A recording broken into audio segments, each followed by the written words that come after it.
Hi, I'm Bo Watson with FTSI. I'm the VP of Operations. Today we're going to talk about some solutions to protect your ATM against skimming. The first one we're going to talk about is the Bezel Protection. The Bezel Protection would go inside the card reader bezel here and protect you against any kind of overlays that may be placed on your machine to skim your card information from your members or customers. There are several different solutions that can be used. Some detect vibration, some detect light sensitivity or foreign objects attached to it. So there are a couple different solutions for you. There's also a solution that is for deep insert skimming, and it goes more inside the card reader itself.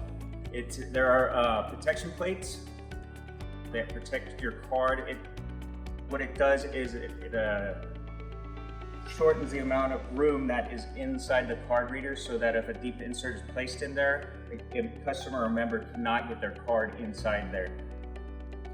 And there are a couple other solutions that can be used, such as video surveillance to help protect against loitering. So it actually detects how long somebody's standing in front of your machine. For more information, please contact your FTSI representative. Thank you.